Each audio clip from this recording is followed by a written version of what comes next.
말씀 보겠습니다. 에베소서 5장 15절에서 21절 말씀입니다. 에베소서 5장 15절에서 21절 말씀입니다.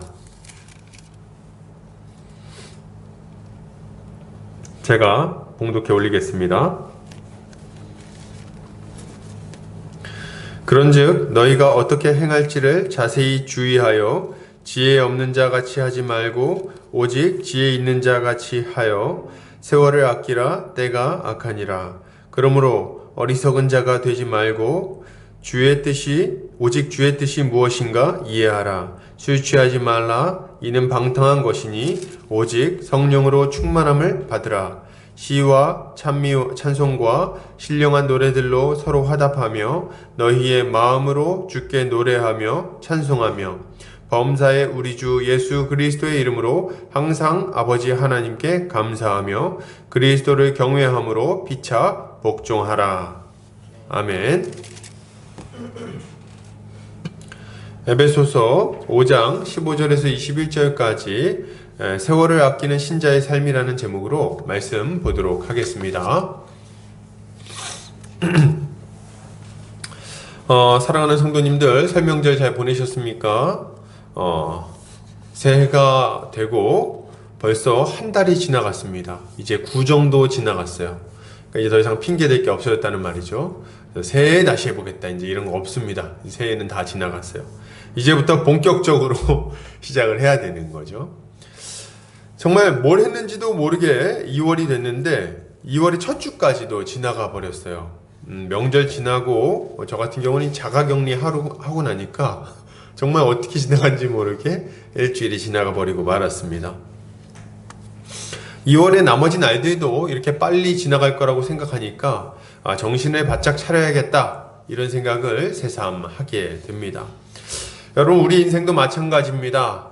우리 인생도 우리 생각보다 그렇게 길지 않습니다. 금방 지나가 버리게 될 거예요.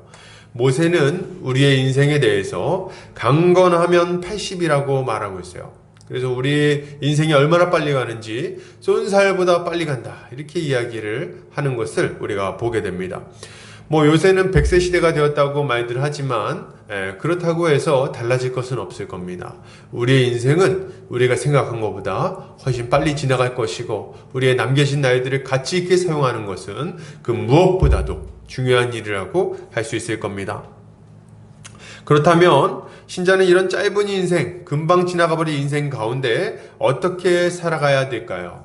어떻게 해야 풍성한 열매를 맺고 우리 주님의 기쁨이 될 수 있을까요? 이에 대해서 우리가 좀 고민해 볼 필요가 있는 거예요. 오늘 본문은 신자가 인생을 어떻게 살아야 할 것인지에 대해서 아주 중요한 가르침을 주는 본문입니다. 먼저 15절을 보면 이 본문은 그런즉 이라는 말로 시작되는 걸 보게 됩니다. 그런즉 이렇게 시작하고 있어요. 무슨 말입니까? 앞에서 이야기한 것들을 기초로 오늘 내용을 설명하고 있다는 것을 이제 알려주고 있는 거예요. 앞에서 여러 가지 얘기를 하고 나서 그런즉 이제 너희는 이렇게 살아야 되겠다, 이렇게 얘기를 하는 거죠. 그러면 사도 바울은 앞에서 무슨 이야기를 했습니까? 좀 넓게 보면 사도 바울은 하지 말아야 될 것과 해야 될 것에 대해서 이야기를 하고 있어요. 2장에서 사도 바울은 뭐라고 말합니까? 허물과 죄로 죽었던 이전의 삶을 살지 말라고 명합니다. 이 세상 풍조를 따라 공중권세 자 마귀를 따라 육신의 정욕을 따라 살아가는 그 허망한 삶을 살지 말라고 말하죠. 그리고 4장에 보면 이방인이 그 마음의 허망한 대로 행하는 것 같이 너희는 행하지 말라고 분명하게 얘기합니다. 그리고 또 5장 전반부에 보면 뭐라고 말합니까? 너희가 이방인의 그 더러운 것들을 따라 행하지 마라. 그들이 행하는 것은 입에 담기도 부끄러운 것들이다, 이렇게 이야기를 하는 거죠. 그래서 우리는 이 어두운 이들, 옛사람의 모습들, 이전에 그 죄악 가운데 살아가던 모습들에 따라서는 안 된다는 것을 분명히 알 수가 있어요. 이걸 하지 않아야 되겠어요, 여러분? 그럼 이제 어떻게 살아야 됩니까? 우리가 살아야 되는 것은 굉장히 분명합니다. 뭐예요? 이제 새 사람을 입었으므로 사랑받는 자녀같이 삼위 하나님의 그 행하심을 본받아 빛의 자녀들처럼 빛의 열매를 맺으며 살아가야 되는 거죠. 이게 뭡니까? 이 신자가 이 땅에서 살아가야 되는 삶의 모습인 거예요. 굉장히 단순합니다. 옛사람을 벗어버리고 새사람을 입고 의로운 삶을 살아가는 것, 이것이 신자의 삶이라고 할 수 있는 거예요. 단순하죠?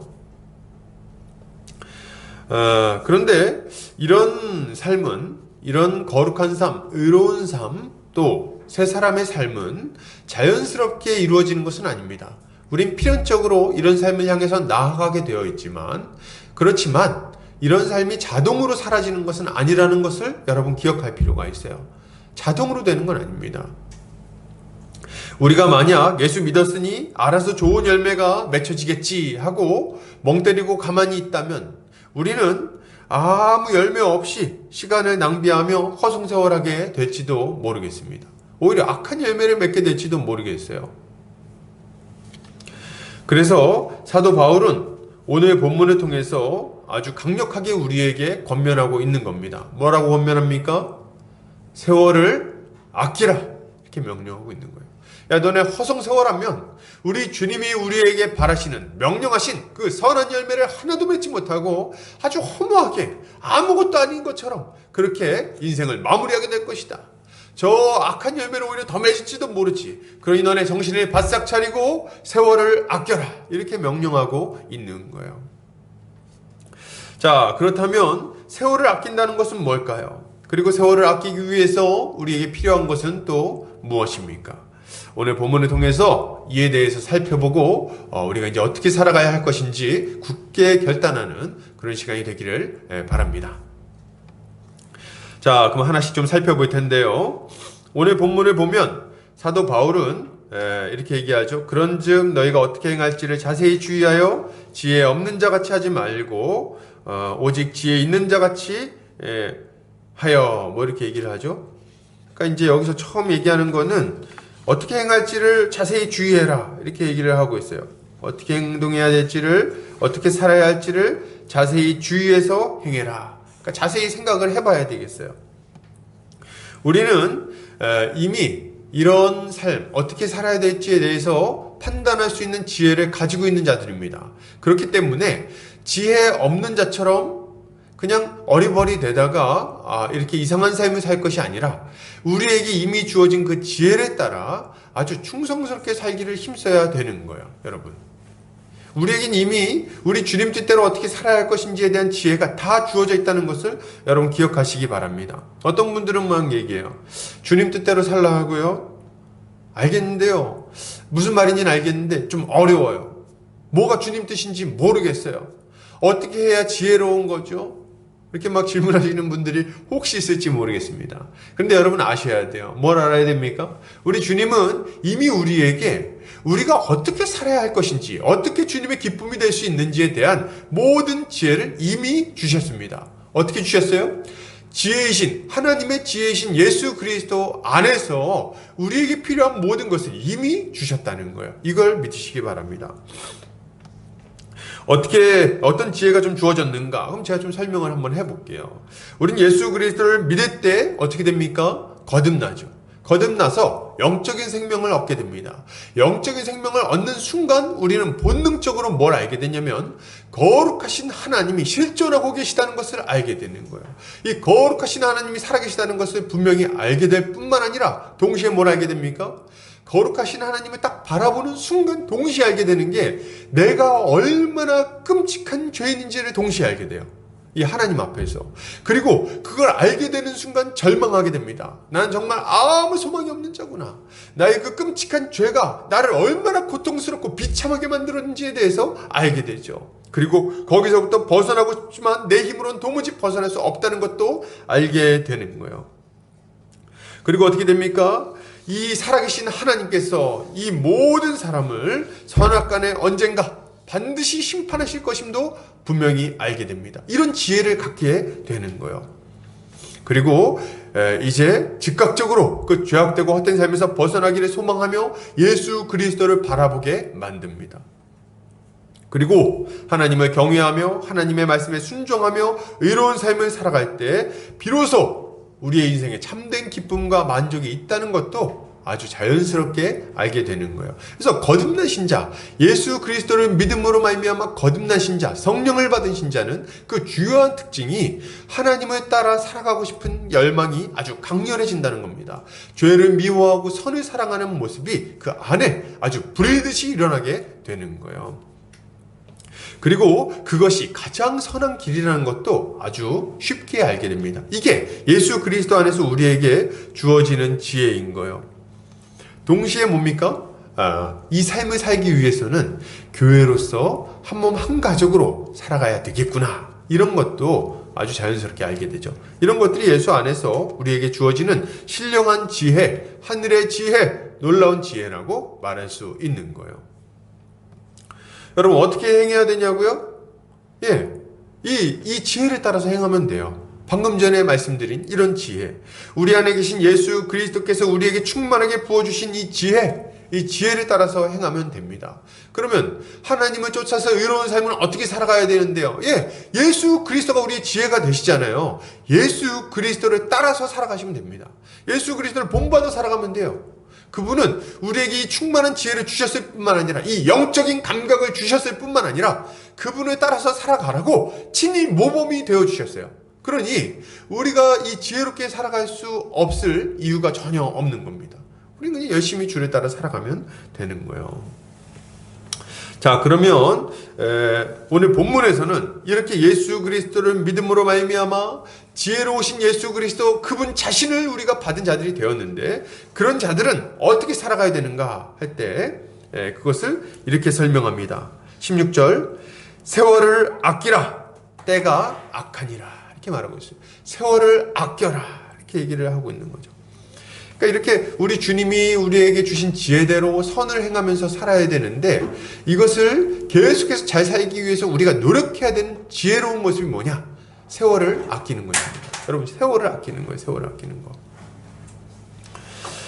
세월을 아낀다 할 때 이 아낀다는 말은 엑사고라조, 원어로 엑사고라조라는 단어를 사용하고 있습니다.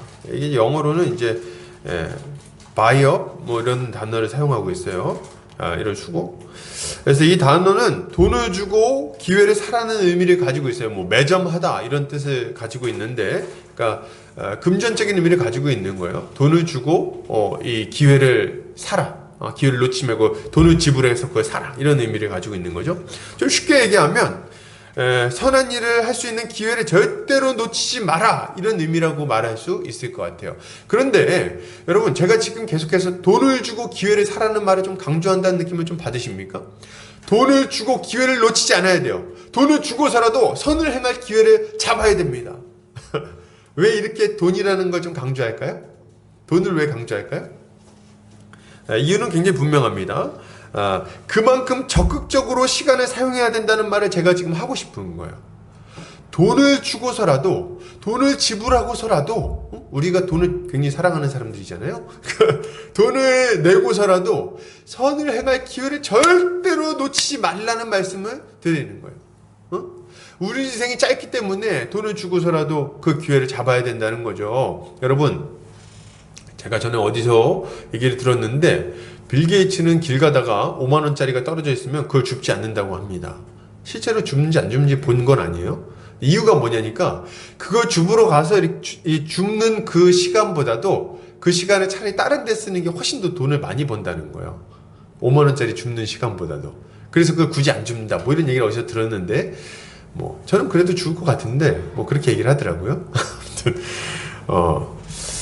이제 그 무슨 말을 하려고 하는 겁니까? 이 돈을 지불하고서라도 이 사람이 더 가치 있는 일을 할 수 있다는 거예요. 그 얘기를 지금 제가 하려고 하는 거죠.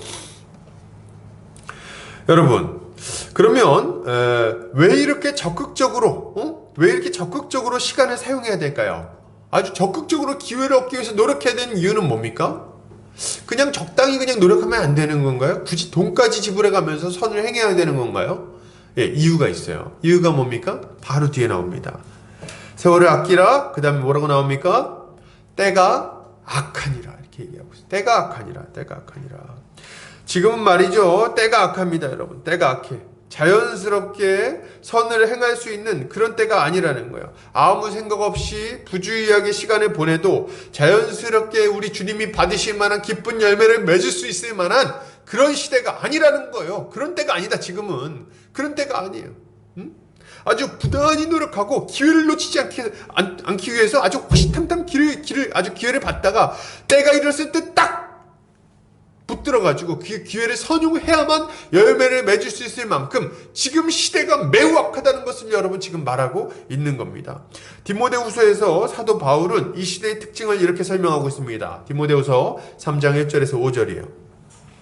너는 이것을 알라. 말세에 고통하는 때가 이르러 사람들이 자기를 사랑하며 돈을 사랑하며 자랑하며 교만하며 비방하며 부모를 거역하며 감사하지 아니하며 거룩하지 아니하며 무정하며 원통함을 풀지 아니하며 모함하며 절제하지 못하며 사나우며 선한 것을 좋아하지 아니하며 배신하며 조급하며 자만하며 쾌락 사랑하기를 하나님 사랑하는 것보다 더하며 경건의 모양은 있으나 경건의 능력은 부인하니 이 같은 자들에게서 내가 돌아서라. 이렇게 얘기하는 것을 우리가 보게 됩니다. 전반부에 뭐라고 말합니까? 너는 이것을 알아. 말세에 고통하는 때가 이르러. 이렇게 얘기하는데 지금이 바로 말세입니다, 여러분. 우리 주님의 초림, 우리 주님이 처음 오신 때부터 우리 주님 다시 오시는 그 기간까지, 그 사이의 기간 전체를 말세라고 부르는 거예요. 지금이에요, 지금, 여러분. 나중에 언젠가 올 말세가 아니고 지금이 바로 그런 시기입니다. 지금 똑같은 모습들이 나타나고 있어요. 말세에 고통하는 때는 이미 이르렀습니다. 사람들이 돈을 사랑하고 자기를 사랑하고 쾌락 사랑하기를 하나님 사랑하는 것보다 더하고 경건의 모양은 있지만 경건의 능력은 없는 아주 무능력한 시대, 그 시대가 지금 이미 찾아와서 우리 이 시대 가운데 우리를 붙들어가고 있다는 거예요. 여러분, 사로잡아가고 있다 이거죠. 그러니 여러분 정신을 바싹 차려야 되겠어요. 이 악한 시대에 정신 놓고 적당히 살아도 열매 맺을 수 있다고 생각한다면 여러분 큰 착각입니다. 절대 그렇지 않아요. 어영부영 살아도 우리 주님 뜻대로 좋은 열매 맺을 수 있다고요? 전혀 그렇지 않습니다. 과일나무 하나를 키워도 부지런히 일하지 않으면 쭉정이밖에 나지 않아요. 돌배밖에 맺지를 못합니다. 부지런히 가지치기를 해주고 거기에 거름을 주고 거기에 필요한 농약을 쳐주고 벌레를 잡고 부단히 노력을 해야만 좋은 열매를 맺을 수 있어요. 과일나무 하나가 열매를 맺는데도 이런 수고와 노력이 필요한데 여러분, 우리가 좋은 열매를 맺기 위해서 얼마나 많은 노력이 필요하겠습니까? 얼마나 시기를 따라서 때를 따라서 노력하는 것이 필요하겠냐는 거예요. 적당히 살아도 된다고요? 예수 믿었으니까 알아서 열매가 맺혀질 거라고요? 누가 그럽니까? 누가 그럽니까? 사단은 우는 사자처럼 두루다니며 삼킬 자를 찾고 있어요. 언제든지 우리를 넘어뜨리기 위해서 유혹과 시험과 핍박을 퍼부을 준비가 되어 있다는 거예요. 우리를 언제든지 넘어뜨려서 하나님의 뜻에서 멀리 떨어지도록 만들기를 원하는 것이 바로 사단입니다. 그는 지금도 호시탐탐 기회를 노리고 있는 거예요. 말씀을 듣지 못하게, 유혹에 넘어지게, 말씀에 전혀 상관없는 예전의 옛사람의 모습으로 살아가는 것을 괜찮다고 생각하도록 세상의 가르침을 우리의 귀에 들려지게 하고 또 우리의 눈에 이 세상의 그 좋은 것들이 보여지게 하고 우리의 마음에 온갖 종류의 욕심이 불일듯 일어나게 하고 이것을 지금 누가 하고 있습니까? 저 악한 원수 마귀가 지금도 여전히 우리 가운데 행하고 있는 일들인 거예요. 그런데 여러분 괜찮다고요? 안 괜찮아요, 여러분. 정신을 바싹 차려야 됩니다. 세월을 아껴야 돼요. 정신을 바싹 차리고 있다가 때가 되면 적당히 해야 될 일들을, 반드시 해야 될 일들을 놓치지 말고 해야 됩니다. 기회를 사야 돼요. 제가 이렇게 얘기하면 목사님 좀 오버하신다 이렇게 생각하시는 분들이 있을지 모르겠어요. 여러분 근데요, 제가 이렇게 생각을 해봤어요. 정말 이렇게 성도들이 그냥 이렇게까지 열심히 해야 되나? 근데 보니까 성도들이 노력을 해야 돼요. 저도 마찬가지죠. 저도 성도니까.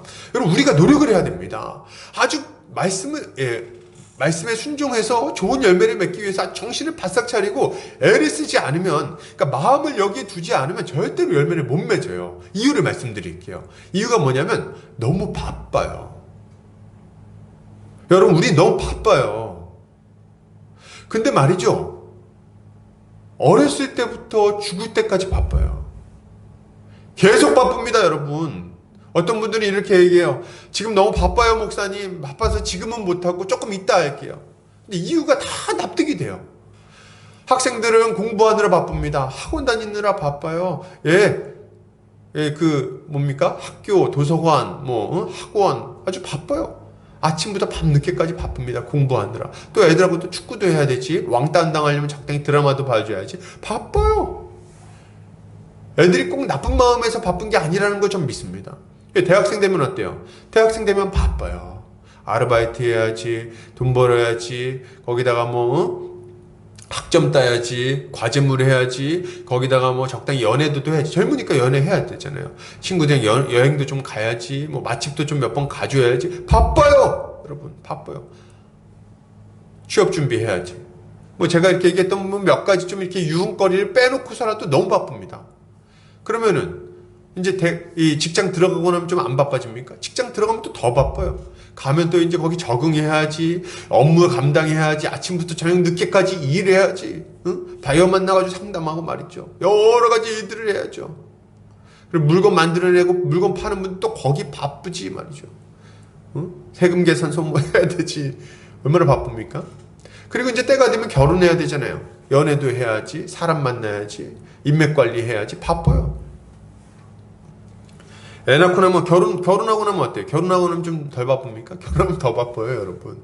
결혼하면 또 이제, 처음에 여러 가지 이제 가정을 세우기 위해서 노력해야 되지 않습니까? 바빠요. 애 낳고 나면 애 키워야죠. 애가 좀 크고 나면 애 학교 보내야죠. 애 학교 보내고 나면 학원 보내야죠. 정신이 없습니다. 그렇게 막 정신없이 시간을 보내고 나면 제가 딱 보니까 애들이 이제 중학생 되고 어느 정도 좀, 중고등학생 되고 자기 할 거 할 때 되면 거의 40대 후반 50대가 돼요. 그때 되면 이제 뭐 합니까? 그때부터는 이제 돈 벌고 장만해야 될 게 많습니다. 집도 장만해야지, 차도 장만해야지, 냉장고 장만해야지, 에어컨 장만해야지, 살 것도 많아요. 그래서 남들이 못지않게 애들 모두 해줘야지. 그러면 그거 바빠. 그리고 이제 요새는 또 어떻습니까? 애들 나중에 뒷바라지 할 것까지 생각해서 돈은 대학 등록금까지 벌어야지.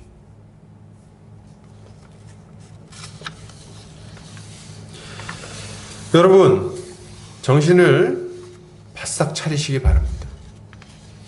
바쁘다는 핑계로 우리 주님 말씀에 순종하는 것을 뒤로 미루기 시작하면 여러분 죽을 때까지 순종 못할 거예요. 죽을 때까지 여러분 선한 열매를 하나도 맺지 못하고 주님 앞에 설 수 있습니다. 여러분 바쁜 걸 제가 압니다. 저도 바빠요. 바쁜 걸 모르는 게 아니에요. 돈을 주고 기회를 사세요. 비용 계산을 하세요. 손해볼 것들은 손해보셔야 됩니다. 그렇지 않고 어떻게 열매를 맺을 수가 있어요? 우리가 무엇이든지 간에 좋은 것을 얻기 위해서는 투자를 해야 되는 거예요. 우리 주님께 안겨드릴 만한 좋은 열매를 맺기를 원한다고 하면서 아무 시간도 아무 물질도 아무 열정도 투자하지 않고 그런 것들이 거저 맺혀지기를 바란다면 여러분 그것은 너무 잘못된 마음가짐이에요. 어리석은 생각입니다. 그렇게 공짜로 얻어지는 것은 없어요, 여러분. 예수 그리스도를 믿음으로 말미암아 주어지는 구원 외에 그렇게 거저 주어진다고 생각하는 것이 있다고 생각한다면 여러분 그것은 아주 큰 착각입니다. 우리는 정신을 바싹 차려야 되겠어요. 정신없이 어영부영 살다가 그렇게 살다가는 선한 열매가 아니라 악한 열매만 잔뜩 맺다가 죽을 수도 있습니다. 우리는 주님을 위해 살아갈 날들이 많이 남아있다는 착각을 하곤 합니다. 그래서 이렇게 핑계를 대는 것 같아요. 나중에 지금 바쁜 것 좀 하고 나중에 좀 여유가 생기면 해야지. 제가 이제 들었던 얘기 중에 이런 얘기가 있었어요. 나중에 나는 선교사로 나갈 거야. 언제 나갈 건데? 지금은 애 좀 이렇게 결혼하고 애 낳고 좀 잘 키우고 나서 애들이 좀 잘 커가지고 대학교 다 들어가고 지 앞가림 다 할 때 되면 그때 이제 선교를 하려고. 그럼 몇 살인데 그게? 60세, 70세. 60세, 70세라도 주님께 헌신하는 것이 귀하다는 것을 저는 부정하지 않습니다. 굉장히 귀한 일이라고 생각돼요. 그런데 말이죠, 여러분. 젊은 날 우리 몸이 아주 건강하고 아주 열정적이고 뭐든지 할 수 있을 것 같은 많은 에너지가 있을 그 시절은 다 자기를 위해서 사용하고 마지막 이제 몸이 좀 약해지고 좀 이제 육신이 허물어져 가고 그리고 마음도 약해지고 뭔가 하기에는 너무 늦었다고 생각이 되는 그때에 하필이면 그때 그 남은 시간을 주님께 드리겠다고 결심을 합니까? 아직 젊은 날에. 왜 그런 결단을 그렇게 하는 거예요? 왜 나머지 것들로 주님께 드리려고 하냐는 거예요. 여러분, 뒤로 미루지 마세요. 뒤로 미루지 말고 앞으로 일어날 일들은 우리의 것이 아닙니다. 우리의 것은 지금 우리에게 주어진 현재밖에 없어요. 우리 현재 우리에게 주어진 시간을 우리 주님께 드리기 위해서 최선을 다해야 되겠습니다. 가장 최선의 것으로 남겨진 날들의 가장 최선의 날을 우리 주님께 드리기 위해 애쓰시기를 바랍니다. 이렇게 할 때 우리는 선한 열매를 맺을 수 있는 거예요. 미국의 1, 2차 대각성 운동을 이끌었던 조나단 에드워즈 목사님은 20살이 되기 전에 기록한 결심문에서 70번째 조항에서 이렇게 기록하고 있습니다. 결심. 한순간의 시간이라도 절대로 잃어버리지 말고 할 수 있는 가장 유익한 방법으로 이용한다. 20살이 되기 직전에 이런 결심문을 기록했어요. 그리고 실제로 이런 삶을 살기 위해서 부단히 노력했던 것을 보게 됩니다. 여러분, 우리는 이렇게까지 막 진짜 한순간도 놓치지 않고 우리 주를 위해서 최선의 것을 드리기 위해서 애써야겠다, 이렇게까지 실제로 못한다 할지라도 이분의 그 열심과 그 결단을 좀 우리가 본받을 필요가 있어요. 나도 시간 허랑방탕하게 사용하지 않아야 되겠다. TV 드라마나 보면서 적당히 시간 때우지 않아야 되겠다. TV 요새 유행 트렌드는 하나도 놓치지 않고 다 따라가는 그런 이상한 모습을 버려야 되겠다. 오징어 게임 한다 그러면 오징어 게임 다 알고 말이죠. 지옥 했다 그러면 지옥 다 알고. 지금 우리 학교는 이렇게 나왔다 그러면 그거 다 알고 말이죠. 그래서 보면 드라마 물어보면 모르는 게 없어 막. 여러분, 그런 사람이 어떻게 우리 주님이 기뻐할 만한 열매를 맺을 수 있겠습니까? 드라마 보지 말라는 얘기는 아닙니다. 그러나 이제 적당히 하자는 거예요. 적당히, 여러분. 그죠? 그리고 우리 믿음의 선배들의 모습을 보면서 우리의 삶을 점검하고 최선을 다해서 살기 위해 애써야 될 것입니다. 자, 그렇다면 실제로 우리가 세월을 아끼기 위해서는, 잘 아끼기 위해서 필요한 건 뭡니까? 그 방법은 우리 17절에 나와 있어요. 그러므로 어리석은 자가 되지 말고 오직 주의 뜻이 무엇인가 이해하라, 이렇게 이야기를 하고 있습니다. 우리는 어리석은 자가 되지 않고 주의 뜻이 무엇인지를 이해해야 되는 거죠.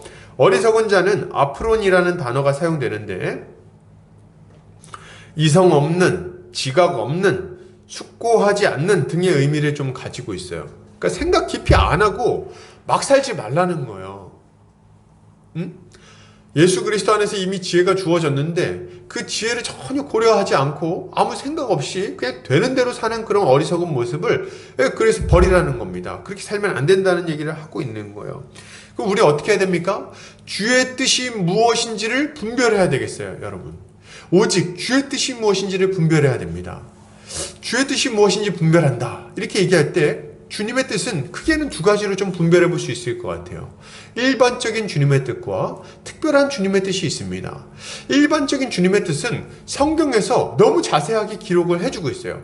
우리가 하나님의 백성으로서 어떻게 살아가야 하는지, 하나님을 어떻게 예배하고 어떻게 말씀을 배우고 어떻게 이웃들에게 전도할 것이며 우리가 어떻게 거룩하게 살아가야 할 것인지에 대해서 큰 원리와 기초적인 어떤 삶의 어떤 방향들을 성경에서 다 제시하고 있습니다. 그래서 우리는 성경을 보면서 우리의 삶의 대다수의 그 영역들을 다 결정하고 그 지혜를 따라 살아갈 수가 있게 되는 거예요. 그래서 우리가 성경 말씀을 잘 배울 필요가 있어요. 하나님의 말씀은 우리가 일상생활 가운데 어떻게 살아가야 할 것인지에 대해서 큰 원리들을 아주 분명하게 제시해 줍니다. 그래서 이 말씀을 잘 배우고 연구하고 그 말씀에 순종하기로 결단한다면 여러분 인생에 있어서 큰 실수를 하지 않을 수 있어요. 그리고 지극히 선한 길로 점점 더 나아갈 수 있게 될 것입니다. 근데 말이죠, 여기서 한 가지 우리가 더 생각해 볼 지점이 있어요. 그건 뭐냐면 우리가 이제 성경을 통해서 일반적인 하나님의 뜻, 하나님의 원리 이런 것들을 잘 배울 수가 있는데 굉장히 디테일하게 배울 수 있어요. 근데 삶에 우리 인생 가운데 찾아오는 실제로 굉장히 디테일한 문제들에 있어서는 그런 것에 있어서까지 하나님의 뜻을 다 분별하기 좀 어려운 영역이 있습니다. 이거 말을 잘 해야 되는데, 예를 들면 이런 거예요. A도 좋고 B도 좋고 C도 좋아요. 다 선한 것들이에요. 이게 하나님의 뜻에서 어긋나지 않아. 그런데 그 중에서 지극히 선한 것이 무엇인가를 결정할 때는 성경에서 그렇게 자세하게 나오지 않습니다. 예를 들면 뭐 좀 디테일한 영역을 얘기하고자 하는 거예요. 저는 예를 들면 뭐 A라는 사람이랑 결혼할 것인가, B라는 사람이랑 결혼할 것인가, 둘 다 신자야. 그죠? 이럴 때 우리가 이제 결정을 내려야 되잖아요. 혹은 뭐 이사하는 문제라든지 직장을 옮기는 문제라든지 뭐 이런 것들이 있을 수 있을 것 같아요. 뭐 교회적으로 보면은 선교를 하라는 것은 너무나도 분명한 하나님의 뜻이에요. 그런데 선교지를 결정하는 문제는 또 다른 문제입니다. 성경에서 선교지를 어디 가라고 지정해 주지 않는다는 거예요. 그죠? 마찬가지로 뭐 올 한 해 어떤 사역에 좀 집중할 것인지, 예를 들면 예배를 잘 세워나갈 것인지, 양육에 더 힘쓸 것인지, 전도에 더 힘쓸 것인지, 뭐 이런 어떤 디테일한 결정의 문제들에 있어서는 특별한 하나님의 지혜를 좀 구할 필요가 있다는 겁니다. 하나님의 뜻을 좀 분별할 필요가 있는 거예요. 그러면 이럴 때는 우리가 어떻게 하나님의 뜻을 분별할 수 있을까요? 저는 두 가지 정도를 좀 제시하고 싶은데요. 첫 번째로는 기도해야 되겠어요, 여러분. 기도. 우리가 기본적으로 하나님의 그 기본적인 뜻 안에서 결정을 하게 됐다면 지극히 선한 것을 분별하기 위해서 여러분 기도하셔야 됩니다. 기도하면서 하나님께서 지혜 주시기를, 가장 선한 길 보여주시기를 구해야 돼요. 이것이 우리에게 첫 번째 필요한 것이고요. 우리가 이렇게 기도할 때 우리 주님은 반드시 우리에게 응답하십니다. 우리의 기도에 귀를 기울이시고 우리의 마음 상태와 우리의 주변 상황을 잘 아시는 주님께서 가장 선한 길로 우리를 이끌어 주실 거예요. 그러므로 기도하는 게 첫 번째는 중요합니다. 두 번째로는 여러분 성숙하고 경험 많은 믿음의 사람들과 좀 상의하면서 결정을 좀 해야 되겠습니다. 저는 이 두 번째 원리를 굉장히 좀 강조하고 싶은 마음이 있는데요. 우리가 인생에서 디테일한 문제들이 있어요. 예를 들면 뭐 결혼의 문제, 연애하는 문제, 혹은 뭐 이사하는 문제, 이런 것들 있잖아요. 또 혹은 직장 옮기는 문제, 이런 거 결정할 때 성경을 본다고 해서 너 A 직장에서 B 직장으로 옮겨라, 뭐 이렇게 결정해 주지 않아요. 그런 게 디테일하게 나오지 않습니다. 뭐 너 창업을 지금 해야 돼, 안 해야 돼, 이런 것들을 알려주지 않는다는 거예요. 그런데 이런 것에 있어서 우리가 적절한 하나님의 뜻을 좀 이해하기 위해서는, 하나님의 뜻을 잘 이해할 수 있기 위해서는 성숙한 신자, 성숙한 믿음의 선배들의 조언을 좀 구할 필요가 있어요. 그분들은 이미 경험적으로 어떤 일들을 해봤고 주님께 충성하기 위해서 그런 가운데 우리 주님께서 주시는 지혜를 이미 경험한 사람들입니다. 가진 사람들이요. 그렇기 때문에 그런 이들에게 조언을 구함으로 적절하게 삶의 방향들을 정하는 것은, 어떤 결정들을 하는 것은 지혜로운 일이라고 할 수 있는 거죠. 이것은 하나님의 뜻을 분별하는 또 하나의 중요한 방법이라고 볼 수 있을 것입니다. 자, 뭐 당연한 얘기 한 가지 하고 넘어갈 텐데요. 당연한 얘기 뭡니까?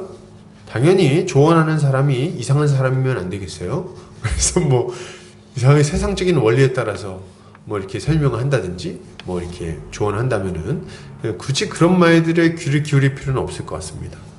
그러나 우리는 이제 딱 보면 알죠. 누가 하나님의 사람인지. 누가 하나님의 사람입니까? 네, 주를 위해서 십자가의 길을 가는 사람이 이제 하나님의 사람이에요. 딱 보면 인격적으로도 이미 성숙해 있고, 그런 어떤 지체들과 잘 상의하면서 결정을 하면 좋겠어요. 자, 좋습니다. 자, 좀 그럼 다음으로 한 걸음 더 넘어가 보도록 하겠습니다. 자, 18절. 그렇다면 이렇게 기회를 사서 이제 살아가려고 하는 자들이 풍성한 열매를 맺기 위해서는 이제 뭐가 필요하냐 할 때 18절은 이렇게 이야기합니다. 같이 읽어보겠습니다. 술 취하지 말라. 이는 방탕한 것이니 오직 성령으로 충만함을 받으라. 이렇게 말하고 있어요. 자, 이게 참 중요한 얘기입니다. 바울은 먼저 술 취하지 말아야 된다고 말하고, 술 취하지 말라 이는 방탕한 것이니 오직 성령으로 충만함을 받으라. 그러니까 먼저 바울은 술 취하지 말아야 된다고 말하는데, 이걸 보면 우리가 딱 한 가지 알 수 있는 게 있죠. 뭘 알 수 있습니까? 당시에도 굉장히 술 문화가 성행했구나. 이걸 우리가 알 수가 있어요. 실제로 로마 사람들은 굉장히 그 경제적으로 번영했기 때문에 향락을 즐기는 문화를 가지고 있었습니다. 향락에 깊이 절어 있었어요. 그래가지고 먹고 마시는 것으로 하루의 대부분을 소비했다고 합니다. 식민지가 너무 많아가지고 그 식민지에서 들어오는 그 돈으로 거의 하루 종일 먹고 살 수 있었어요. 그래서 얘네들이 일을 굳이 어렵게 할 필요가 없고 즐기고 노는데 굉장히 많은 그 투자를 했다고 합니다. 그래서 실제로 음식도 다양한 음식이 많이 들어왔어요. 그래가지고 먹을 때도 먹고 삼키면 많이 못 먹잖아요. 그래서 이 사람들은 음식을 뱉는 그릇이 따로 있었어요. 그래서 음식을 먹고 나중에 토해내가지고 이제 그걸 뱉어내고 이제 배를 비운 다음에 또 다시 먹고. 이게 이 사람들의 어떤 문화였습니다. 옆으로 비스듬히 누워가지고 이제 계속 먹기만 하는 거예요. 먹고 술 마시고. 사도 바울이 이런 문화를 생각해 볼 때 사도 바울이 술 문제를 다루는 것은 굉장히 당연하다고 볼 수 있습니다. 에베소 지역 같은 경우 특히나 이런 문화가 굉장히 깊이 자리 잡고 있는 문화 아닙니까? 지역 아닙니까? 자, 그러면 왜 술 취하지 말라고 말하는가 할 때 여러분 그 이유는 분명해요. 그것이 이런 술 취하는 것이 세월을 아끼는 것에 전혀 도움이 되지 않기 때문에 그렇습니다. 세월을 아끼면서 살지 못하게 만들기 때문에 술 취하지 말라고 말하는 거예요. 사람들은 술 마시는 사람들이 막 흥분해갖고 소리 지르는 것을 보고 이 알코올을 흥분제라고 착각하기 쉽습니다. 알코올은 흥분제야 이렇게 생각을 합니다. 그래서 막 기분 좋아지려면 술을 마시려고 막 하는 거죠. 근데 이제 20세기 최고의 설교자였던 이 로이드 존슨 목사님은 이렇게 말했어요. 그분은 이제 목사님 동시에 왕립 의사였어요. 영국 왕립 의사였어요. 근데 이분이 이제 이걸 보면서 양리학적으로 설명을 해주는데 알코올은 양리학적으로 볼 때 흥분제가 아니고 이 진정제 항목에 들어갑니다. 이렇게 설명을 하고 있어요. 그러니까 알코올은 흥분제가 아니라는 거예요. 억제제예요. 도리어 진정시키는 그런 어떤 진정제라는 거죠. 그래가지고 이 술을 마시면요 어떻게 되냐면 이 중추신경이 마비가 됩니다. 뇌가 마비가 되는 거예요. 그래가지고 점점 말이 어눌해지고 생각이 둔해져요. 그래서 사람이 절제가 되지 않는 겁니다. 뇌가 마비되니까 절제가 되지 않는 거예요. 감정이 마구 튀어나옵니다. 그래서 막 어떻게 돼요? 감정이 막 튀어나오니까 감정이 절제가 안 되니까 막 울기도 하고 화를 내기도 하고 웃기도 하고 이게 막 적당한 선에서 되지 않고 막 튀어나오게 되는 거예요. 무절제하게. 그리고 또 균형 감각을 잃어버려서 자기가 원하는 곳으로 움직이지도 못하게 되죠. 그리고 어느 순간 쓰러져가지고 의식을 잃고 잠들어 버리는 거죠. 알코올은 사람의 안에 숨겨져 있던 죄성을 폭발시키는 역할을 합니다. 왜냐하면 여러분 우리는 다 죄성을 가지고 있어요. 근데 이 죄성을 우리의 이성이 딱 억누릅니다. 이성이 이걸 딱 잡아주는 거예요. 그래서 어떤 일정 수준 이상으로는 이상한 행동을 하지 못하도록 막아주는 감정이 과잉이 되지 않도록 막아주기도 하고, 또 혹은 말을 함부로 하지 못하도록 막아주기도 하고, 또 행동도 함부로 하지 못하도록, 우리 안에 있는 그 죄성들이 막 튀어나오지 못하도록 우리의 이성이 이걸 딱 막아주고 있는데, 술을 마시면 어떻게 됩니까? 술을 마시면 이 막아주는 이성이 마비가 돼버려요. 그래가지고 우리 안에 있는 온갖 종류의 음란함, 더러움, 추악함, 이 폭력성 이런 것들이 여과없이 튀어나오게 되는 겁니다. 그러니까 온갖 종류의 죄를 더 많이 짓게 되는 거예요. 술 마시는 게 죄냐 아니냐 물어보지 마세요. 술 마셔보시면 모릅니까? 술이 어떤 역할을 하는지? 그래서 뭐 저는 술 마시는 것 때문에 막 그거 자체를 가지고 막 정죄하고 싶은 마음은 별로 없어요. 근데 뭐 술 한잔 마시는 거 가지고 뭐 우리 지옥 가느냐? 저는 안 간다고 생각합니다. 이거 녹화되는군요. 근데 저는 그렇게 생각하지는 않아요. 근데 술 마시는 것이 유익하냐 했을 때 전 전혀 유익하지 않다고 말씀드리겠어요. 전혀 유익하지 않아요. 왜냐하면 술은 이 우리의 이성을 마비시켜서 우리가 정교하게 생각하고 판단하고 세월을 아끼는데 전혀 도움이 되지 않기 때문에 그렇습니다. 그래서 여러분 우리는 술 취하지 않아야 되는 거예요. 이렇게 술이 취해가지고 막 정신없이 막 살아가면서 막 휘청휘청거리면서 이렇게 다니는 사람들이 세월을 아낄 수 있습니까? 그게 가능할까요? 가능하지 않은 거예요. 그 너무 당연한 얘기를 하는 겁니다. 술 취한 사람이 운전을 잘할 수 있을까요? 집까지 잘 돌아갈 수 있겠습니까? 안 됩니다. 당연히 안 되는 거예요. 마찬가지로 술이 취한 상태에서는 우리 인생을 잘 운전할 수 없다는 것을 여러분 우리가 기억할 필요가 있는 거예요. 아까 이제 로마 시대 얘기를 했는데 사실 우리나라도 보면 이런 술 문화가 너무 심하게 좀 안 좋은 술 문화가 자리 잡고 있다는 생각이 듭니다. 뭐 지금은 좀 좋아졌다고 하기는 합니다만은. 그래서 실제로 조선 시대에 우리나라의 그 선교사님들이 처음 들어왔을 때 이 술 문제를 굉장히 심각하게 받아들이셨어요. 술 문제랑 담배 문제.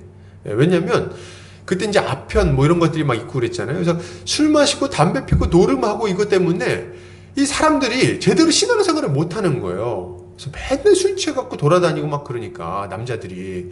그래가지고 선교사님들이 와가지고 예수 믿고 이제 교회 나오는 성도들한테 제일 처음 요청했던 게 뭐냐면 술을 끊어라 이거였어요. 그래서 초반에 끊어진 게 뭐냐면 주초를 금한다. 이게 이제 그때 제정된 거예요. 그래서 성경에서 술 마시지 말란 얘기 어디 있습니까? 뭐 이런 얘기를 하는 거는 이런 분위기를 잘 모르는 겁니다. 지금도 마찬가지예요. 회사 생활하면서 우리가 거룩의 본을 보이고 다른 사람들 잘 돕고 지혜롭게 선한 말을 하고 덕을 세우고 이렇게 누군가를 이렇게 잘 돌보면서 이렇게 살아가기 위해서는 술 취한 상태에서는 그게 참 힘듭니다. 왜냐면 술이 취하면 실수를 하기 때문에 그래요. 실수하고 말실수하게 되고 행동에 있어서 실수하게 되고 그래서 술자리에서 문제가 많이 생기지 않습니까? 죄도 짓게 되고 말이죠. 그래서 우린 이 술 취하지 않는 것을 좀 조심할 필요가, 술 취하지 않아야 되는 거죠. 술 취하는 문제를 조심할 필요가 있는 겁니다. 근데 말이죠. 여기서 한 걸음 좀 더 나가도록 하겠습니다. 여러분, 이거는 근데 술 취함만을 말하는 것은 아니라는 것을 여러분 또 기억해야 돼요. 오늘 보면 뭐라고 말합니까? 술 취하지 말라. 이는 방탕한 것이니 이렇게 얘기하고 있어요. 그러니까 술이 취했을 때 이것이 우리의 뇌를 마비시켜서 우리가 방탕하게 살아가도록 만들기 때문에 우리의 이성을 마비시키고 우리 마음을 둔하게 만들어서 방탕하게 살아가게 만들기 때문에 술 취하면 안 된다 이런 논리잖아요. 그런데 우리의 마음을 둔하게 만들고 방탕하게 살아가게 만들어서 우리 주님 뜻대로 살지 못하게 만드는 것이 술만 있는 것은 아닙니다. 여러분, 누가복음 21장 34절에 이렇게 말하고 있어요. 너희는 스스로 조심하라. 그렇지 않으면 방탕함과 술 취함과 생활의 염려로 마음이 둔하여지고 뜻밖의 그날이 덕과 같이 너희에게 임하리라. 이렇게 얘기하고 있어요. 뭐라고 말합니까? 방탕함과 술 취함과 생활의 염려, 이런 것들이 우리의 마음을 둔하게 만든다고 말하고 있는 거예요. 여러분, 그러므로 우리의 마음을 마비시키는 것들이 있다면, 우리의 마음이 민감해지지 않고 둔해지게 만드는 그런 악한 습관들이 있다면, 여러분 그런 것들 여러분 끊어버리셔야 되겠어요. 술만 취하지 않아서 될 것이 아니라 우리의 마음을 둔하게 만드는 온갖 종류의 방탕한 것들을 당장 끊어버리시기 바랍니다. 그것은 우리가 선한 열매를 맺지 못하게 만드는 우리의 원수들이에요. 거기에 우리의 마음을 뺏기면 안 됩니다. 그게 뭐가 있습니까? 우리의 마음이 과도하게 집중되는 것들을 다 생각해 볼 수 있을 것 같아요. 도박이나 인터넷 게임, 여러분 게임은 뭐 잘 할 수 있어요. 근데 과도하게 빠지는 건 안 되겠어요. 마음을 뺏기는 건 안 돼. 음악, 심지어는 맛집 탐방, 운동까지도. 우리 건강한 목사님 주의하셔야 돼요. 운동에 너무 깊이 빠지시면 안 돼요. 심지어는 운동까지도 말이죠. 너무 과도하게 빠져서 우리의 마음을 둔해지게 만드는 것들이 있습니까? 여러분, 그렇다면 우리는 이런 것들을 적절하게 절제할 필요가 있어요. 그것을 적당히 거리를 둘 필요가 있다는 거예요. 거기에 마음을 빼앗기고 중독되면 영적인 감각을 잃어버리고 마음이 둔해져서 하나님의 뜻에 순종할 힘을 잃어버리게 되는 겁니다. 그러므로 우리 자신을 잘 살펴봐야 돼요. 우리 삶을 잘 돌아봐야 돼요. 어느 영역에서 내 마음이 둔해지는가?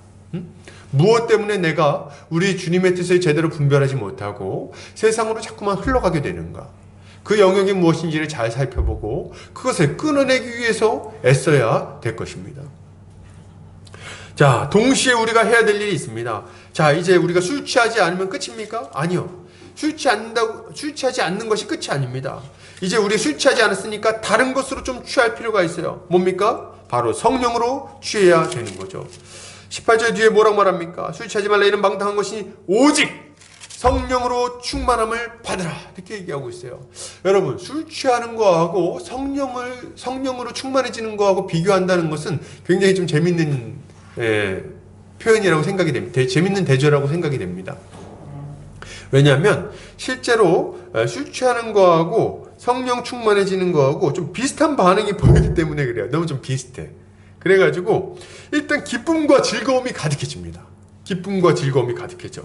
그리고 모든 일에 긍정적으로 변하고 특별한 열정과 감정의 흥분 상태를 보이게 됩니다. 이게 그 술 취하는 거하고 성령 충만하고 비슷한 어떤 모습인 거예요. 근데 말이죠. 차이점이 있어요. 어떤 차이가 있냐? 재밌는 것은 성령 충만은 이런 모든 변화에도 불구하고 이성이나 의지가 전혀 마비되지 않는다는 거예요.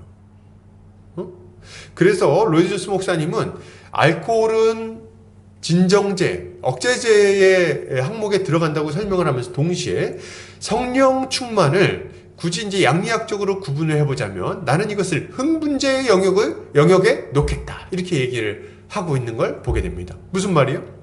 성령이 충만하게 되면 우리가 각성이 됩니다. 뇌가 최고조로 이렇게 각성되게 돼요. 그래서 우리의 이성은 가장 발달되게 되고 가장 예리한 이성을 가지고 적절하고 지혜롭게 판단을 내리게 되고 동시에 우리의 감정은 고양되어서 하나님께 대한 서원한 열정, 열망, 하나님에 대한 그 사랑 이런 것들이 아주 충만해지게 됩니다. 감정도 아주 고양돼요. 그리고 이웃을 향한 사랑, 이웃을 향해서 너그러워진 마음들, 인자한 마음들 이런 것들이 아주 많아지는 거예요. 그리고 슬퍼하는 자들과 함께 울어줄 수 있게 되고 기뻐하는 자들과 함께 기뻐하게 되고 하나님께 감사하게 되고 말이죠. 우리의 마음이 아주 충만해져요. 감정적으로도 아주 충만해집니다. 그리고 그와 동시에 우리의 의지가 아주 견고해진 것을 보게 돼요. 우리의 의지까지도. 그래서 이렇게 술 취해서 순간적으로 이거 하겠다 이렇게 얘기하는 게 아니라 의지가 성령으로 충만해지면 아주 확고해져가지고 어떤 어려움, 핍박, 시련이 와도 그것을 이겨낼 수 있는 능력이 생기게 되는 거예요. 그리고 굉장히 큰 차이점이 있는데 어떠한 종류의 억제제를 할지라도 진정제를 할지라도 우리를 결국에는 굉장히 피곤하게 만들고 맙니다. 우리의 이 기운을 쭉 빠지게 만들어 이렇게 막 흥분시킨 다음에는 그 다음에 완전히 넉다운이 되게 만듭니다. 진정제는. 술을 많이 마시고 나면 진이 빠진다고 그랬잖아요. 그래서 술 마시고 막 난리치다가 진이 다 빠지면 탁 퍼져갖고 딱 잠이 들어버립니다. 그래서 이제 꼼짝 못하게 돼요. 진력이 다 빠지는 거예요. 근데 말이죠. 성령은 그렇지 않아요. 성경에서 뭐라고 말합니까? 어린아이와 장정이라 할지라도 지쳐서 넘어지지만 소년이라 할지라도 넘어지겠지만 여호와를 앙망하는 자는 독수리 날개침같이 올라갈 것이라고 말하고 있어요. 실제로 성령이 충만해지면 그 안에 감당할 수 없을 만한 충만한 능력이 생겨나게 됩니다. 우리가 멀쩡하니 그냥 살아가고 있을 때는 전혀 감당하지 못했던 일들, 감히 할 엄두도 내지 못했던 일들, 그런 일들이 집중력을 가지고 해내게 되고 그리고 그 일을 아주 힘있게 해내게 돼요. 심지어는 우리 몸이 상하는 지경까지 와도 그것을 해낼 수 있는 능력이 우리 안에 주어지게 된다는 거예요. 이게 성령 충만의 효과인 거죠. 그래서 결국에는 목표한 바를 이루게 되는 거예요. 이런 걸 생각해 볼 때 여러분 우리는 술 취하지 말고 오직 성령으로 충만함을 받아야 되겠습니다. 여러분 성령으로 충만함을 받으시기 바랍니다. 여기에 완전히 잠겨버려야 돼요. 성령에 취해야 돼요. 완전히 잠겨서 다른 걸 생각하지도 못할 지경으로 깊이 잠겨서 그것에만 영향을 받는 상태가 돼야 됩니다. 술에 취해갖고 술에 완전히 젖들어서 술의 영향을 완전히 사로잡혀 있는 사람처럼 우리는 성령에 완전히 잠겨서 성령의 영향 아래서 살아가야 되는 거죠. 그래서 우리는 이 성령 충만을 계속해서 구할 필요가 있는 거예요. 여기서 한 걸음만 더 나가겠습니다. 성령 충만을 받으라고 할 때 이때 사용되는 동사는 플레루스테라는 단어를 사용하고 있어요. 이것은 문법적으로 보면 명령법입니다. 뭘 말하려고 하는 걸까요? 성령 충만은 받아도 되고 안 받아도 되고 하는 선택사항이 아니라는 거예요, 여러분. 성경은 우리에게 아주 강력하게 명령하고 있습니다. 뭐라고요? 술 취하지 마라! 이는 방탕한 것이니 오직 성령으로 충만함을 받아라! 이렇게 명령하고 있다는 거예요. 그러니까 우리는 성령 충만을 받기 위해서 애쓸 필요가 있어요. 우리 주님의 은혜를 구하고 하나님의 말씀을 살펴보고 그리고 기도하면서 우리 안에 성령으로 충만해지기를 구해야 됩니다. 이게 우리에게 필요한 거예요. 또한 이 성령 충만을 받으라 할 때 이 사용되는 동사는 이 복수형으로 사용됩니다. 이거 무슨 의미를 가지고 있어요? 복수형이라는 게 개인에게 준 명령이 아니라는 거예요. 개인에게 준 명령이 아니다. 무슨 말입니까? 우리 교회 안에 몇몇 특별한 사람들만 성령 충만을 받아서 될 문제가 아니라는 겁니다. 누가 받아야 되겠어요? 온 성도들이, 모든 성도들이, 온 교회가 성령으로 충만해지는 것이 반드시 필요하다는 얘기를 하고 있는 거예요. 우리 모두가 성령으로 충만해질 때 비로소 우리는 서로를 권면하며 사랑과 선행을 격려하고 그러면서 함께 좋은 열매들을 맺혀 나갈 수 있다는 겁니다. 그래서 우리가 이 일에 힘써야 되는 거예요. 또한 이것은 현재 완료형으로 기록되어 있어요. 현재 완료형. 이건 무슨 의미냐면 과거에 단회적으로 일어난 사건이 아니라는 것을 의미하는 겁니다. 과거에 한번 딱 일어나고 나서 그 다음부터 이제 성령 충만 받았으니까 됐어. 이렇게 얘기할 문제가 아니라는 거예요. 어떻게 해야 됩니까? 성령 충만을 받았다면 지금도 계속해서 이 성령 충만을 반복해서 받아야 된다는 것을 의미하고 있는 거예요. 여러분, 우리는 성령 충만했다가도 어느 순간 이 성령 충만을 잃어버리기도 합니다. 언제요? 뭐 세상에서만 이렇게 살다 보면 어느 순간인가 또 세상 때에 지들어가지고 또 죄 짓고 막 이렇게 하면은 또 성령 충만한 상태가 이제 사라지기도 하는 거예요. 그런데 다시 그렇게 되면 또 이제 막 두려워하고 염려하고 또 이 어리버리하면서 세상 쫓아서 막 또 이렇게 살아가고 막 하는 거 아닙니까? 우리는 이렇게 되지 않기 위해서 날마다 성령 충만을 구해야 되는 거예요. 날마다 우리 주께서 우리에게 성령을 충만하게 부어주시는 걸 강구해서 우리의 마음이 고양되고 다시금 우리 주를 향해서 열정을 가지고 의지를 다해서 살아갈 수 있도록 계속해서 성령 충만을 구해야 되는 거죠. 누가요? 우리 모든 성도들이 이 일에 힘써야 되는 겁니다. 이렇게 하는 우리 성도님들 되시기를 주의 이름으로 축복합니다. 자, 마지막으로 좀 살펴보겠습니다. 자, 그렇다면 성령이 충만하다면 이 성령 충만한 자는 이제 어떤 삶을 살기 위해서 힘써야 됩니까? 이제 그 다음에 이제 그 이야기가 나오는 거죠. 19절, 20절, 21절.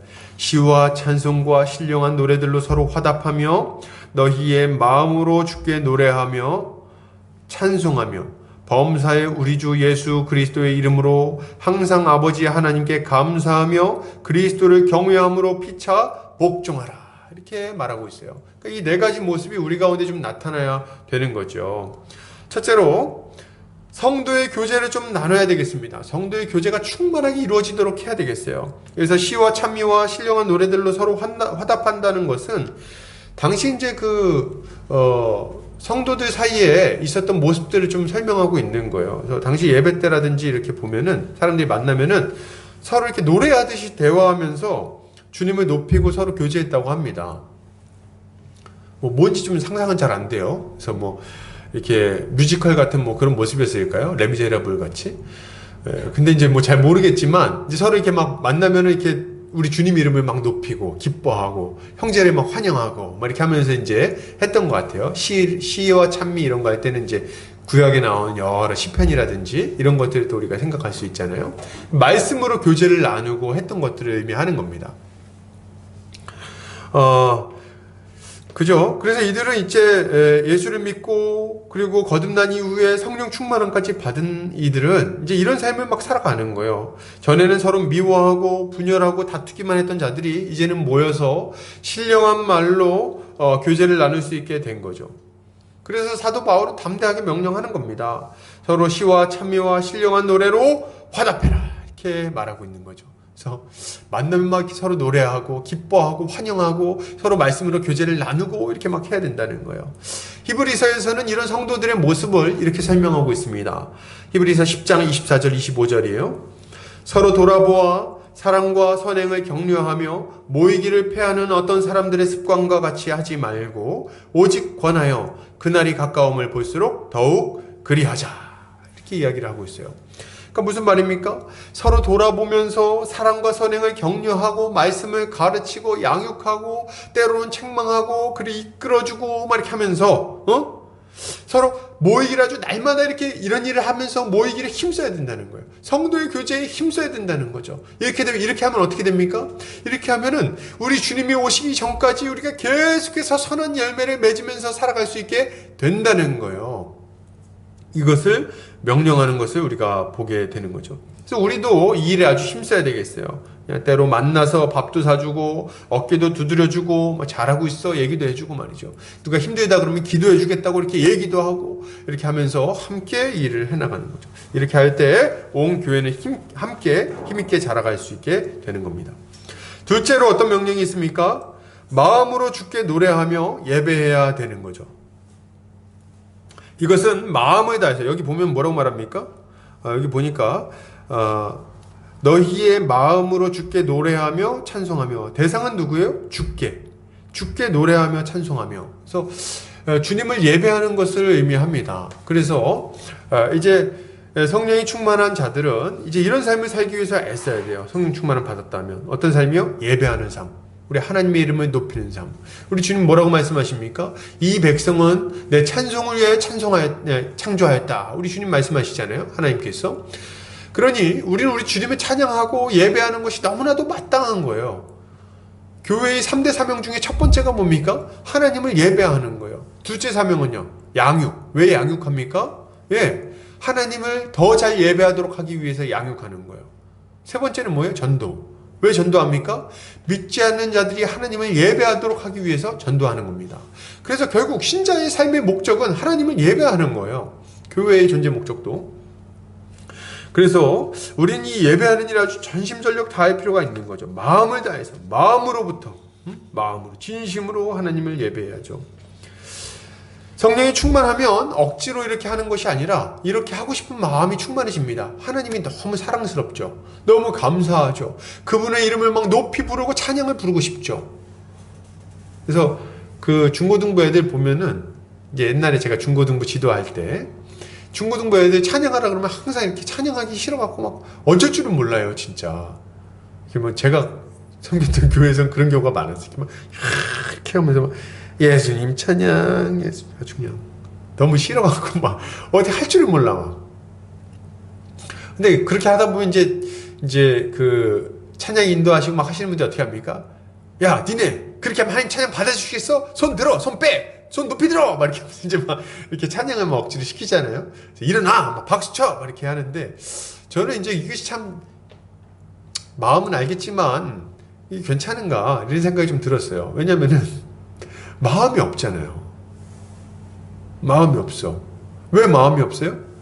그 안에 성령이 충만하지 않기 때문에 그렇습니다. 거듭나지 않은 백성들이니까 그래요. 예수 그리스도를 믿으면요, 찬양하지 말라 그러면 견디기 힘들어합니다. 찬양하지 말, 진짜 예수 믿는 사람들은 너 오늘부터 찬양하지 마. 하나님 이름 높이지 마. 그럼 너무 고통스러워. 못하게 하면 막 그냥 하고 싶어가지고 마음 답답하고 말이죠. 그래서 보면은 이렇게 북한, 제가 이제 들은 얘기인데, 북한 지하교회 뭐 이런 데는 보면은 중국 지하교회 뭐 이런 얘기 들으면 소리내서 찬양하면은 다 이렇게 잡혀가고 막 그러잖아요. 그러니까 이제 찬양을 소리 높여 못하고 소리를 죽여가지고 그냥 박수제를 치고 이렇게 하면서 입만 뻥긋뻥긋 하면서 하나님을 막 그렇게 찬양하는 모습을 이렇게 보고 성교사님이 은혜 받았다는 얘기 제가 들었던 것 같아요. 그죠? 하나님을 찬양하지 않고는 견디지 못하는 거예요. 근데 이런 마음이 우리 거듭난 신자에게 찾아오게 되는데 그때 어떻게 하라는 겁니까? 그때 여러분 이 마음을 절제하지 마세요. 절제하지 말고 아주 최선을 다해서 우리 주님을 예배하시기 바랍니다. 마음을 다해서 기뻐하고 주님 이름 높이고 말이죠. 찬송가 부를 때 말이게 딴청 부리지 말고 찬양 같이 부르고 말이죠. 아주 마음을 다해서 이렇게 하는 것이 우리의 그 두 번째 가져야 되는 모습이겠죠. 셋째로 우리는 범사에 감사해야 됩니다. 범사에 감사해야 되겠어요. 범사에 우리 주 예수 그리스도의 이름으로 항상 아버지 하나님께 감사하며 이렇게 얘기하고 있는데 여기서 범사에 감사라는 말을 아무 거에나 그냥 다 감사해라 뭐 이런 말로 이해하는 경우가 많이 있는 것 같아요. 그래서 근데 여러분 이 말은 불행한 일이 생기거나 혹은 악한 일이 생겼을 때도 무작정 감사하라는 말이 아니라는 것은 여러분 좀 알아야 돼요. 그런 말은 아니에요. 이 말을 기계적으로 이해하면 안 됩니다. 병에 걸리거나 사고에 나거나 집안에 안 좋은 일이 생기는 것은 그 자체로는 감사의 제목이 될 수가 없어요. 그런 걸 가지고 감사하는 것은 하나님의 이름을 모독하는 일이 될 수 있어요. 오히려 하나님의 그 선하심을 제대로 이해하지 못하는 겁니다. 우리의 감사는 그럼 뭡니까? 우리에게 어려움이 찾아왔을 때 그건 감사하지 못하는 겁니까? 아니, 그건 또 아니에요. 우리 뭐 때문에 감사하는 거죠? 우리가 감사하는 이유는 주 예수 그리스도의 이름으로 감사하는 거예요. 아버지 되신 하나님께. 그러니까 우리가 감사하는 것은 악한 일, 안 좋은 일 그 자체를 가지고 감사하는 게 아니라 예수 그리스도의 선하심과 하나님 아버지의 섭리를 기초로 감사하는 거예요.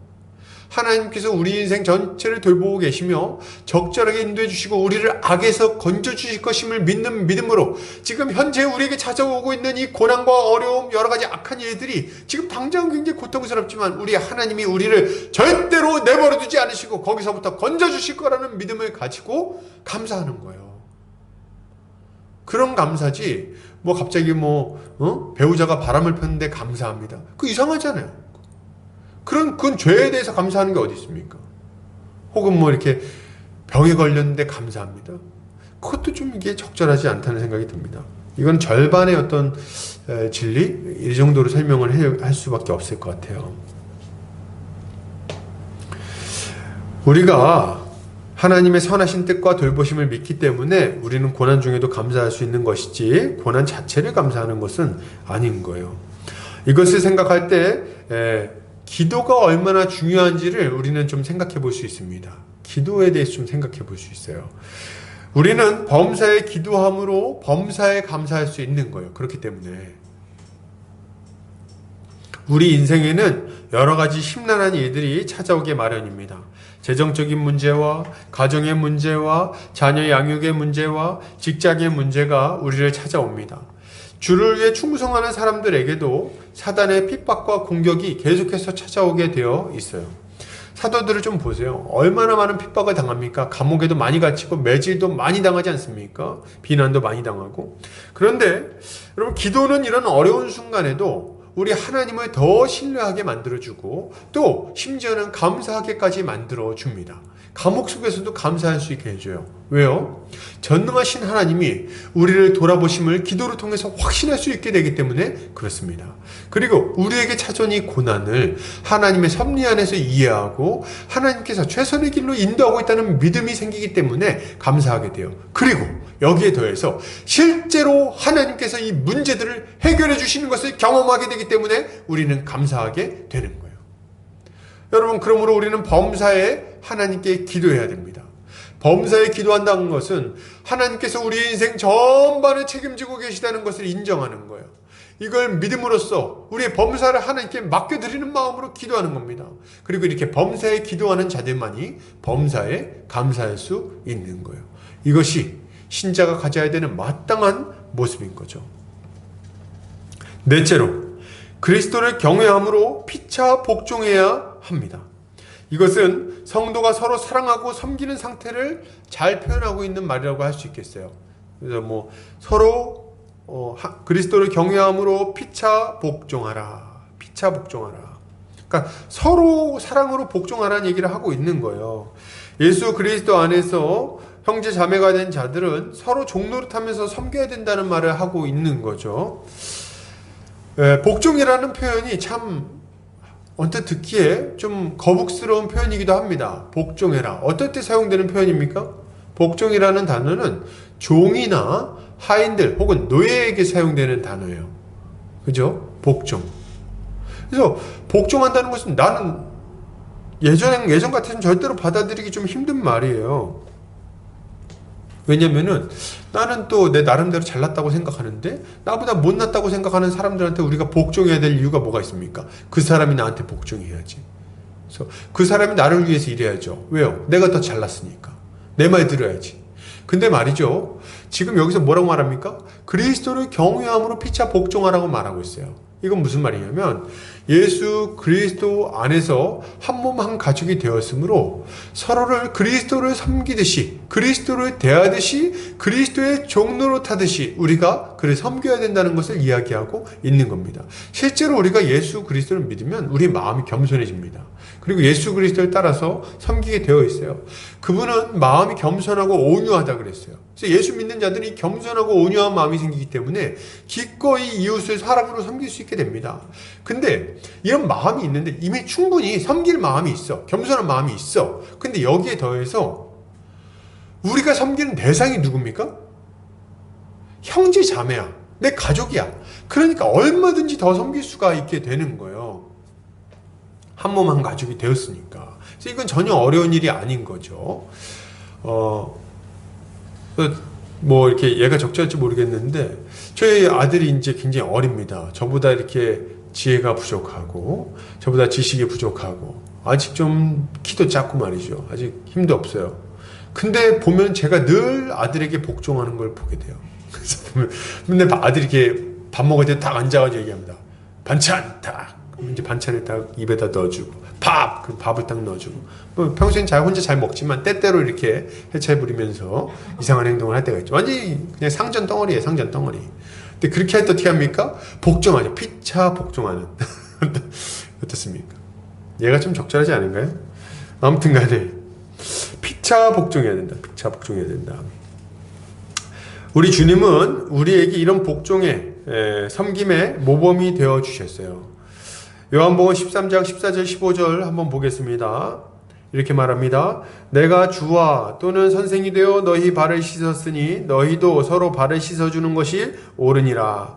내가 너희에게 행한 것 같이 너희도 행하게 하려 하여 본을 보였노라. 이렇게 말하고 있어요.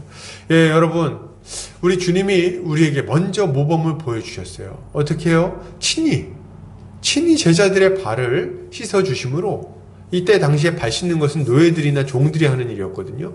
근데 우리 주님이 친히 무릎 꿇고 수건을 허리에 동이시고 대야를 가져다가 제자들의 발을 다 닦아주십니다.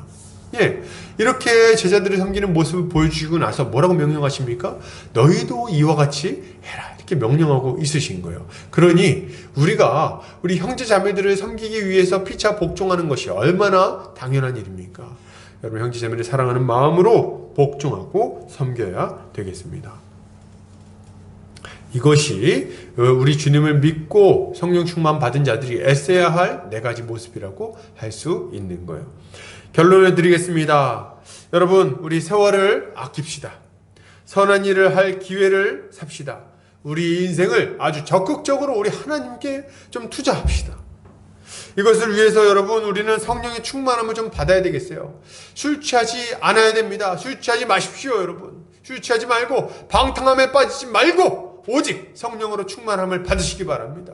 성령으로 충만함을 받아서 우리 주님이 기뻐하시는 대로 형제 자매들과 서로 교제하고 또 하나님을 예배하며 하나님께 감사로 기도 올려드리고 그리고 형제 자매에게 또 순종하는 형제 자매를 섬기는 그런 삶의 모습을 살아내는 우리 모든 성도님들 되시기를 주님의 이름으로 축복합니다. 한 주간 그런 삶은 우리 삶을 살아가는 성도님 되시기 바라면서 같이 기도하도록 하겠습니다.